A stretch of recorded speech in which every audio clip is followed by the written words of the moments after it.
How many decades did you do in LA? And didn't you live in some of these neighborhoods that burned? Oh, yeah. 46 years I lived in LA. Wow. 46 years.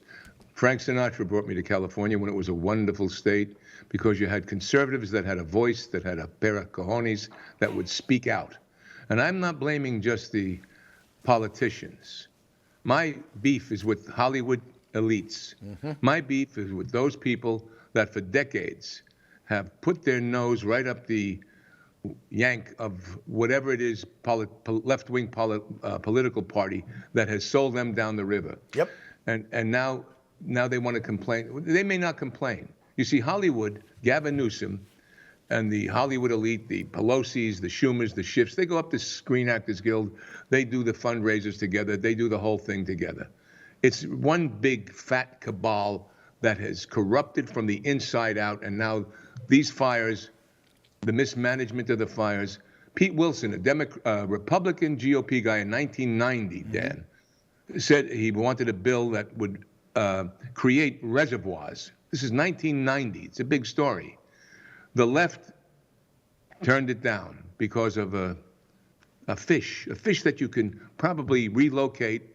And like other animals, seafood today, sea animals today, they can absolutely clone them now. There's different ways. We have such technology to create a lot of these habitats for people. But what they did is they left these reservoirs, as you see the picture, empty. Yep. Instead of collecting trillions of gallons of rainwater and putting even towers up on the hills where they can use the rainwater. So I blame Hollywood. Celebrity can create noise around an issue, which is a good thing. But not when you have a group of celebrities like Jimmy Kimmel and the rest of them that don't talk about the destruction of California. I'm sorry to call them out like that, and other ones. No, that's fine, please. Jimmy and I have had our back and forths on each other's shows, ripping one another. I have no love lost with Jimmy Kimmel, by all means, Robert. Speaking of talk show hosts like that, I want to run a quick clip of somebody who's been on this program before. You probably know him well. I have a feeling that you're going to agree with a lot of what Adam Carolla had to say this week on his podcast. Run it, guys.